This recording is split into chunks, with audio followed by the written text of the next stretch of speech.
Buenos días tengan todos quienes en la virtualidad se encuentran reunidos en este importante y aún más necesario espacio de reflexión. Mi nombre es Rafael Godoy y a partir de este momento su amigo Rafa. Mientras preparaba mi intervención para esta décima entrega del evento, me di cuenta de que hace exactamente 10 años y 10 días finalicé mi proyecto de servicio comunitario en las instalaciones del Instituto Universitario San Francisco, IUSF, en el estado Zulia, de la mano de un maravilloso equipo de trabajo formado por mis compañeros de carrera y quienes nos abrieron sus puertas, los grandiosos colaboradores de Fe y Alegría, especialmente la ingeniera Marlene Andrade, en ese entonces coordinadora de planificación y proyectos de la región zuliana, y a quien recuerdo con muchísimo cariño y agradecimiento. Definitivamente algo especial sucede aquí, y esa terna de dieces lo hará más memorable para mí.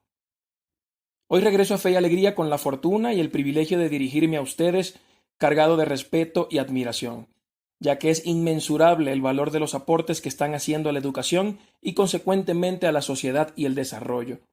Tal vez sea muy pronto para ser testigos de la materialización de estos y del impacto que causarán, pero tengan por seguro que eso sucederá. Me llena de mucho orgullo ver cómo, a pesar de las coyunturas, ustedes, demostrando un espíritu de celo ardiente por la labor educativa, continúan trabajando en la búsqueda de mejores horizontes para la enseñanza.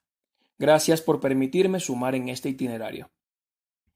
Entendiendo los términos es el nombre que le he querido dar a esta primera de las 5 partes que conforman mi presentación. Quisiera iniciar el tema que nos convoca el día de hoy formulando el siguiente cuestionamiento. ¿Estamos realmente experimentando una transformación educativa en la actualidad, y más específicamente en el contexto de la pandemia, o simplemente nos adaptamos para continuar? La pregunta viene a mí gracias a la importante cantidad de opiniones en sitios web, redes sociales y el común boca a boca en nuestras instituciones referentes a que la educación está siendo transformada gracias a la COVID-19, con base en el cambio que se ha dado en la aplicación del proceso de enseñanza-aprendizaje con la necesaria y en algunos casos abrupta implementación de la tecnología. Sin embargo, mi mente se inquieta con mucha frecuencia al leer o escuchar dichas aseveraciones, dando paso al término adaptación como una explicación más ajustada al fenómeno que estamos viviendo. Y es ese el motivo por el cual quiero compartir con ustedes mi reflexión al respecto e invitarlos a continuar con la misma desde sus realidades individuales. Considero que revisar ambos términos, adaptación y transformación, desde lo etimológico y conceptual, es necesario como punto de partida para llevar a cabo un acercamiento más preciso a la descripción del fenómeno que estamos analizando. En este sentido, adaptación es la acción y efecto de adaptar, que a su vez proviene del latín adaptare, que significa ajustar una cosa a otra. Por otro lado, transformación es la acción y efecto de transformar, cuyo origen está en el latín transformare, queriendo decir cambiar de forma. Tal parece que lo común entre ambos términos es el cambio, siendo explicitado en el significado del último término, mientras que el primero, de forma indirecta, lo involucra al hablar de ajuste. El cambio, desde un enfoque fundamentalmente biológico, ha representado por siempre el combustible que dinamiza los procesos evolutivos y por ende transformacionales en la vida. Eso lo encontramos muy bien planteado por Darwin en su libro El origen de las especies, en el que explica cómo los seres vivos se adaptan en respuesta a los estímulos impuestos por los cambios que se producen en su entorno. Aquí aparece la adaptación como el mecanismo que ha asegurado la supervivencia a lo largo de extensos procesos de transformación. En este punto, es vital mencionar que mientras la adaptación está ligada a la flexibilidad y habilidad de realizar cambios o ajustes graduales con el fin de avanzar en un momento puntual, la transformación, por otra parte, supone un cambio estructural profundo, en el que se requiere modificar elementos internos de un sistema cuyos resultados se perciben a largo plazo, lo que conlleva tiempo y compromiso sostenido. Lo que sí es cierto, al menos desde mi punto de vista, es que debemos ser conscientes acerca de que los tiempos y lo que ocurre en estos son marcados definitivamente por los contextos. Nuestras ideas, pensamientos, organizaciones, formas de hacer las cosas, todo es marcado por la dinámica de tales contextos en las épocas y lugares donde suceden. Y la educación no está exenta de esta relación. Ahora bien, entendiendo esto y mirando en retrospectiva, volvamos a la interrogante inicial y reflexionemos juntos sobre lo que realmente está sucediendo hoy con la educación y qué nos permite evidenciar su praxis en tiempos de pandemia. Esta segunda parte la he querido llamar sorpresa o previsión. Con la cuarentena se empezó a desarrollar una sensación por parte de estudiantes, docentes y representantes de que la escuela está ausente porque de cierta forma perdimos las aulas y muchos extrañamos esto. Sería interesante echar un vistazo a las razones que motivan este sentimiento, pero también creo pertinente pensar en la imperiosa necesidad, entre comillas, que como sociedad hemos puesto sobre el asistir a la escuela, casi como algo obligado. Sí, es muy cierto que a lo largo de la historia su influencia ha sido definitiva para avanzar en muchos estrados. Sin embargo, los invito a preguntarnos si el contexto actual nos arroja luces acerca del futuro. Imaginar una educación en la que las tecnologías pasen de ser una herramienta que usamos por moda y convertirla en parte medular de la enseñanza. Evaluar si los paradigmas que hemos venido aplicando realmente funcionan o si como docentes se nos está dificultando demasiado desprendernos de lo tradicional para entender no lo novedoso, sino lo necesario. Cuando hago referencia al uso de las tecnologías por moda, quiero decir que hemos sido testigos de que el simple uso de dispositivos electrónicos no garantiza una buena enseñanza, y que además los llamados nativos digitales en muchas ocasiones solo se limitan a la comunicación por redes sociales. Más allá de eso, existe todavía un importante analfabetismo virtual, sin mencionar la realidad de sectores más desfavorecidos. Esto quedó de manifiesto gracias a la pandemia, en la que impresionantemente nuestra concepción de la educación nos llevó a trasladar a las pantallas lo que se venía haciendo por hábito dentro de las aulas. Clases magistrales de más de una hora, una descontextualizada asignación de deberes y finalmente metodologías inadecuadas de evaluación. De esta forma dificultando un abordaje holístico de la coyuntura en el que se gestionaran mejor variables socioemocionales, temporales, económicas, familiares y afectivas. En lo concerniente a la situación venezolana, pues evidentemente es necesaria una aproximación y análisis distinto por las características propias de su realidad. Sacando lo positivo de la adversidad, la pandemia nos ha regalado un momento inédito para repensar el concepto de educar. Nos ha obligado a salir de nuestra zona de confort, nuestras aulas, y nos ha confrontado a una realidad que creíamos ya estar viviendo, pero que sinceramente estábamos muy lejos de asimilar. Y me refiero al mundo digital. Damos por hecho que estamos inmersos en una era digital, y así es. ¿Pero en qué sentido? No es un secreto que esta es un fenómeno que se presenta transversalmente en la actualidad humana, pero en el sector educativo, ¿cómo la estamos haciendo presente? ¿Será suficiente dotar de infraestructura tecnológica a nuestros planteles? ¿Están siendo realmente efectivas las capacitaciones que los docentes han venido recibiendo para desarrollar las tan mencionadas competencias digitales? ¿O se requiere de una mayor exposición e incorporación deliberada y estructural de las tecnologías en el proceso de enseñanza-aprendizaje? Definitivamente este es un hito en la historia de nuestra profesión y desafortunadamente no estoy seguro de que la mayoría esté considerando estos cuestionamientos. No basta con conocer a la perfección el manejo netamente técnico de software y equipos electrónicos. Enseñar con ellos definitivamente es algo de mayor profundidad. Quiero ser optimista y pensar que estamos recibiendo una gran lección de cambio y un fuerte golpe de realidad para reflexionar acerca de la labor educativa. Pero lamento mucho escuchar y leer en redes sociales a compañeros docentes deseando regresar a la escuela para seguir haciendo lo pasado y no mirar hacia el futuro, que, pilas, no lo tomemos como muy lejano. Sí, está bien, regresemos, pero con un urgente ajuste de perspectivas y enfoques. ¿Cuándo vamos a trabajar por un sistema educativo que realmente forme a generaciones resilientes, flexibles y adaptables a las incertidumbres de la vida? ¿Cuándo saldremos de ese modelo fundamentalmente creador de individuos capaces de realizar una tarea específica para la sociedad, al mejor estilo de la revolución industrial? ¿Será que hemos superado esas raíces de nuestro sistema tradicional ¿O nos seguimos resistiendo a aplicar nuevos paradigmas educativos sin la sombra de la era fabril? Bienvenidos a una mirada global. Este es el nombre de la tercera parte. Yo soy de la idea de que aquello que no se mide no se mejora, y esto se conjuga muy bien con mi gusto por los números y las estadísticas, propio de mi formación profesional universitaria. Esto nos permite analizar los fenómenos con una postura más objetiva, así como también mejorar nuestro proceso de toma de decisiones. Por ello les invito a que juntos demos una mirada a la opinión de 57 países respecto al impacto de la COVID-19 en el ámbito educativo. Estos datos son el resultado de una encuesta realizada por la UNESCO entre el 23 de marzo y el 8 de abril de este año. La misma fue aplicada en contextos de diferentes tipos de ingresos económicos, desde el más alto al más bajo. En la imagen compartida podrán visualizar tres gráficos de barras que muestran los resultados para diferentes criterios. Procederé entonces a mencionar y poner bajo su reflexión aquellos problemas que de manera global han sido más resaltantes durante este período de cierre de las escuelas en el mundo.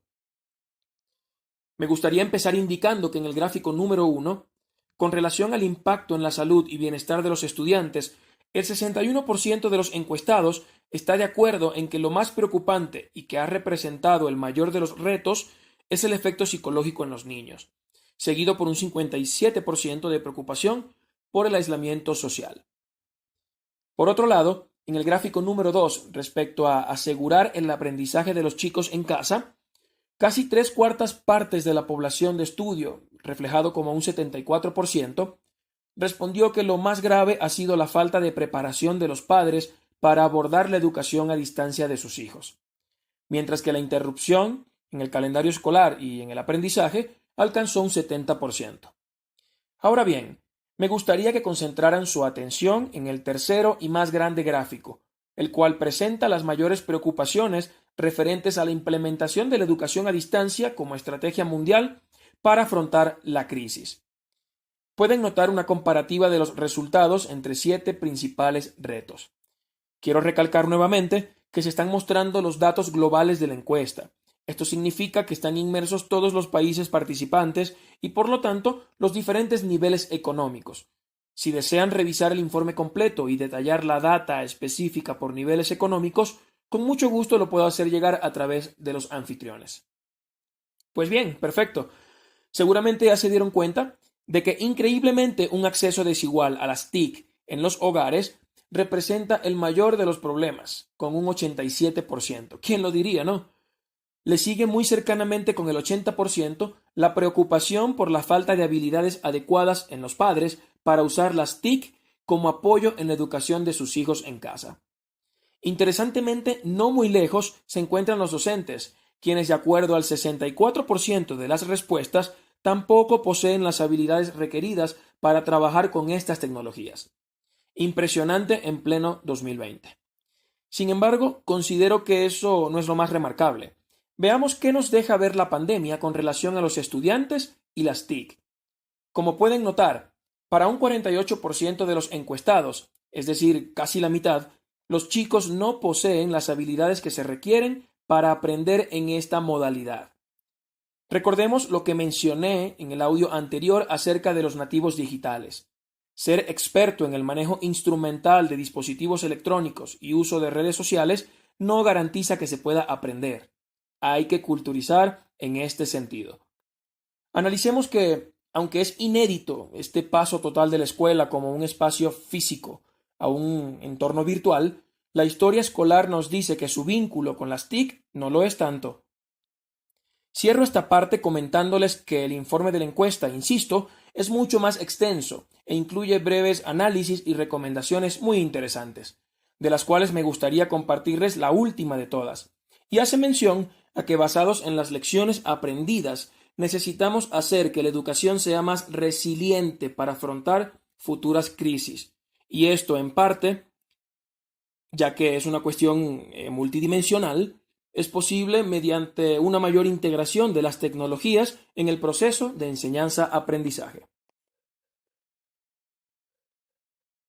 ¿Un deseo de otrora realmente vigente? En esta sección quiero ahondar con mucho respeto y humildad en un campo del que la mayoría de participantes seguramente es especialista. Pero como libre pensador y cuestionador nato, no puedo dejar de abordar. Y es el tema de analizar la idea y ese deseo constante de hacer cambios profundos en los sistemas educativos. Desde mi punto de vista, noto con mucha preocupación que por décadas las acciones estatales tomadas por autoridades para lograr tal fin han quedado en la burocracia y en la incesante dinámica de querer hacer encajar la educación con una ideología de turno o con caprichos de minorías, cuando esto es fundamentalmente imposible. El hacer educativo no se puede parcializar, será eternamente un territorio inconquistable. Siento que históricamente nos hemos acostumbrado a ver reformas educativas que, a mi juicio, solo han hecho modificaciones de carácter cosmético y superficial, cuando, insisto, necesitamos sacudir el sistema desde su estructura. No quiero desmerecer con mis palabras el arduo trabajo que muchos pedagogos y dolientes de la enseñanza han desarrollado con la intención de lograr cambios significativos. A ellos le debemos mucho, porque han luchado una batalla donde la hegemonía política y la falta de visión de futuro lamentablemente pisan fuerte en nuestra realidad social. Debo reconocer que en muchas circunstancias estos cambios se han dado naturalmente como una respuesta ante las coyunturas, logrando en ocasiones positivos ajustes metodológicos y saliendo adelante frente a las adversidades. Sin embargo, parece ser que el impacto de todas estas adaptaciones, porque eso son, no han venido dando buenos resultados y eso lo vivimos quienes al egresar de nuestras casas de estudio hacemos frente a las responsabilidades laborales que asumimos en un mundo con realidades tan diferentes a las que imaginábamos mientras estudiamos. Un mundo en el que no basta con ser el mal llamado mejor de la clase por una calificación, sino que te exige un amplio kit de habilidades con las que lamentablemente no fuimos equipados. Estoy convencido de que muchos maestros tienen la mejor intención de guiar a sus estudiantes en el desarrollo de pensamiento crítico, capacidad argumentativa, autoaprendizaje, responsabilidad social, análisis de la ambigüedad e incertidumbre del mundo, entre muchas más. Sin embargo, creo que cada vez están más distraídos en otras cosas como la cantidad de tareas, elaboración de evaluaciones memorísticas o la indisciplina, castigada por mucho tiempo por ser vista generalmente como algo negativo, sin análisis de una posible expresión de personalidad o más allá, alguna necesidad educativa especial que requiera una mirada distinta. En este momento quiero preguntarme si realmente ese deseo de cambiar a profundidad, es decir, transformar la educación, sigue vigente o es una idea más que ocupa un espacio en nuestro imaginario colectivo. Yo comprendo, como dije antes, que nuestros sistemas responden más a lo gubernamental que a las necesidades reales del mundo, pero esto no debería hacernos sentir prisioneros de una cárcel que realmente no existe. Obedecemos a un currículo con destrezas o competencias establecidas, es cierto, pero el manejo de las aulas está en nuestras manos. El moldear esas mentes está en la valiosa persona que forma un equipo con sus estudiantes. No sabe más que ellos, no manda, se deja cuestionar y entiende que un examen no es el fin último de la enseñanza y el aprendizaje.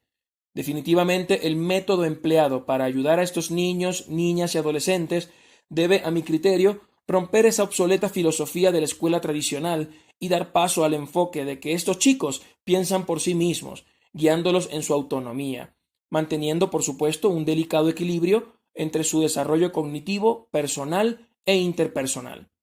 Suena muy romántico, pero es la realidad. Ya es bastante difícil lidiar con la falta de contextualización de nuestros sistemas educativos como para sumarle una plantilla docente igual de desconectada con la realidad y los desafíos futuros. Mi invitación para finalizar este audio es a que seamos los primeros en hacer introspección, reconocer lo que estamos haciendo mal desde nuestra pequeña área de influencia y aceptar que debemos cambiar. Es la única manera de transformarnos. Ningún proceso formativo docente, aunque incluya numerosas capacitaciones, tendrá el efecto que estamos buscando si no hacemos lo primero. Una petición final. Aterrizando lo expresado en el audio previo a la situación puntual de la pandemia, me gustaría llamarles a analizar si ésta nos da una oportunidad para abordar la enseñanza de otra manera. Y no me refiero a la vía, es decir, a las pantallas, sino a lo meramente inherente a educar. ¿Representa la pandemia la ocasión perfecta para animar a nuestros estudiantes a trabajar las habilidades que mencioné antes? En mi opinión, sí, absolutamente.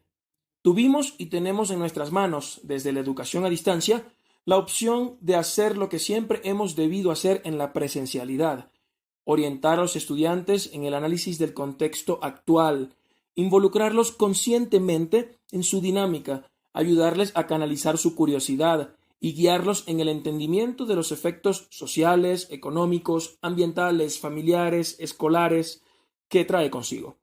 Una propuesta de trabajos interdisciplinarios usando interconexión de metodologías, como por ejemplo aula invertida y aprendizaje basado en proyectos o en problemas, puede ser un gran ejemplo para abordar las destrezas y competencias necesarias por el currículo, al mismo tiempo que se dan pasos positivos en el desarrollo de las habilidades blandas en cuestión.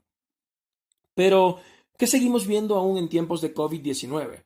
Asignación de tareas en las que los estudiantes deben imprimir documentos, crear maquetas o prototipos con materiales, entre comillas, reciclables, cuando muchas veces en los hogares no hay suficiente, y los jóvenes, por la preocupación de realizar la actividad, se exponen al salir a buscar material. Entre otras cosas que lamentablemente no es responsabilidad del sistema educativo, sino de una pieza fundamental: nosotros los docentes.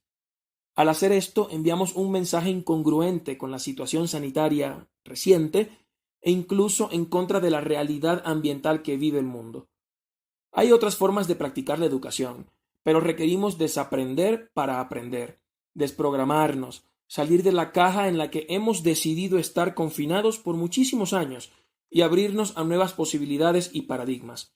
No porque sea chévere, sino porque el presente y el inminente futuro así lo demandan. Sé que para algunos puede ser muy difícil, sobre todo para aquellos que acumulan una larga trayectoria habituados a su forma de ver la educación, pero la vocación y el deseo de transformar nuestro servicio para mejor debería ser más fuerte. Considero que sería muy desafortunado desear que el futuro sea retornar a la pasada normalidad. Con esta actitud estaríamos manteniendo una esperanza completamente estéril que negaría la existencia de la pandemia.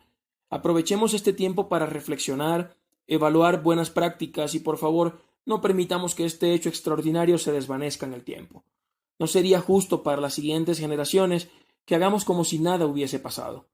Ya casi para finalizar, tengo la responsabilidad de pedirles que seamos conscientes de que muchas de las profesiones de la próxima década ni siquiera se han definido. El dinamismo de nuestro mundo es demasiado acelerado. Por lo tanto, no podemos seguir educando a nuestros estudiantes para afrontar situaciones que se daban en el pasado. Necesitamos formarlos para lo incierto y lo impredecible. Trabajemos, por favor, para darle un real significado al término nueva normalidad y que no se convierta en una frase más. En palabras de Germán Pilonieta, hacer algo verdaderamente significativo en educación significa trabajar por un cambio de postura conceptual y contextual respecto de varias cosas. Ello posiblemente nos ubique en el lugar correcto para pensar, decir, hacer, priorizar e identificar otras categorías diferentes de las que hasta ahora se han considerado, a pesar de que a veces tengan el mismo nombre, solo que con el cambio no cuentan con el mismo sentido, pues estarán en otro contexto. Hasta aquí mi reflexión. Muchísimas gracias.